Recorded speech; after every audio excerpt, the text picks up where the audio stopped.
Welcome to Fresh Talk News Channel. Today, we're bringing you a major political update that's making waves across the nation. Former Vice President Kamala Harris has remained relatively silent since leaving Washington in January. But now, she's back in the spotlight with a powerful message. In her first major public address since stepping away from national politics, Harris directly addressed growing concerns within the Democratic Party, praising those leaders who have had the courage to speak out. For the first 100 days of President Donald Trump's new term, Harris retreated from public life and quietly returned to her hometown of Los Angeles. During that time, she reflected on her political future, even considering a possible run for California governor, but made very few public statements, especially regarding the president. That all changed on Wednesday night, when Harris delivered a fiery 16-minute speech, one her team described as her most extensive since leaving Washington.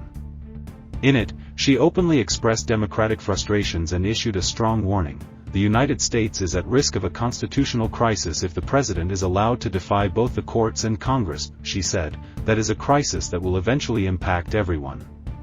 Because it would mean that the rules protecting our fundamental rights and freedoms, the rules that ensure each of us has a voice in how our government works, will no longer matter. Speaking from San Francisco, the city where she began her political career as district attorney more than 2 decades ago, Harris addressed a packed hotel ballroom during the 20th anniversary celebration of Emerge, an organization dedicated to supporting Democratic women running for office. "It's wonderful to be home," Harris said warmly, standing beneath grand chandeliers.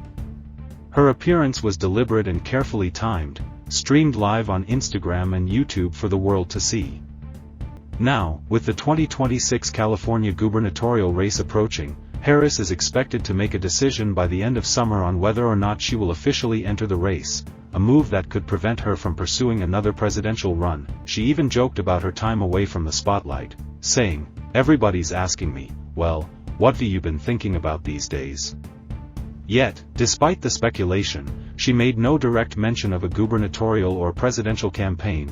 Keeping her remarks centered on national issues, Harris has always maintained a cautious, measured style, a contrast to the more fiery, aggressive tone adopted by many Democratic leaders who are channeling voter anger after President Trump's return to power. For example, Illinois Governor J.B. Pritzker recently called on Democrats to fight everywhere and all at once. Meanwhile, Senator Bernie Sanders and Representative Alexandria Ocasio-Cortez have drawn massive crowds to their "Fighting Oligarchy" rallies across Los Angeles and Denver, even reaching into Republican strongholds to energize liberal voters. Harris praised these efforts, recognizing the leaders who have continued to raise their voices against the Trump administration.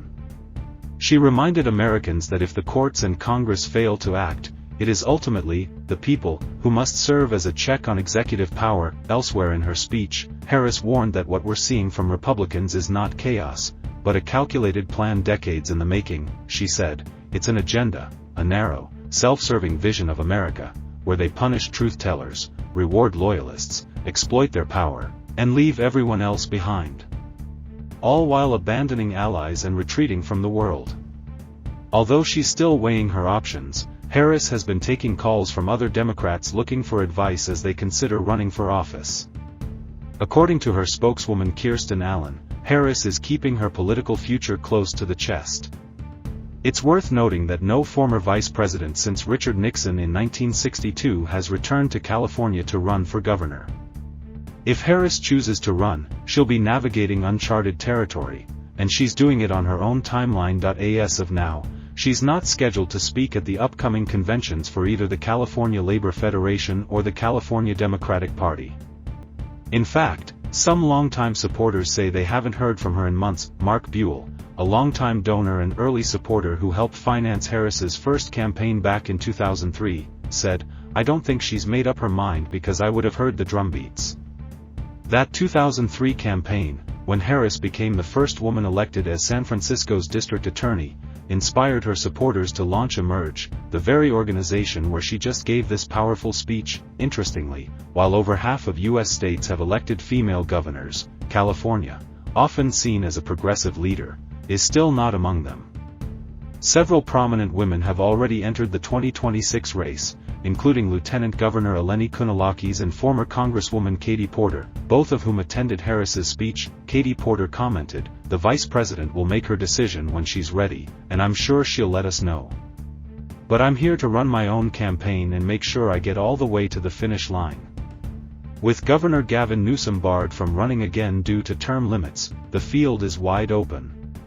Big Democratic names like Xavier Becerra and Antonio Villaraigosa are also potential candidates, while Republicans like Steve Hilton and Chad Bianco are ready to challenge. After Harris's speech, Hilton issued a blunt challenge, saying, "Stop dilly-dallying and get in the race.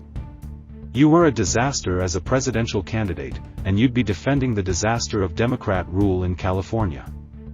I can't wait to have a real policy debate with you." If Harris does decide to enter the race, her presence is sure to shake things up, potentially clearing the field of some Democrats and motivating more Republicans to step in, eager for a showdown with the high-profile former vice president. Thanks for watching Fresh Talk News channel. Don't forget to like, comment, and subscribe for more in-depth political updates and breaking news that will keep bringing you the latest stories that matter, straight to the point.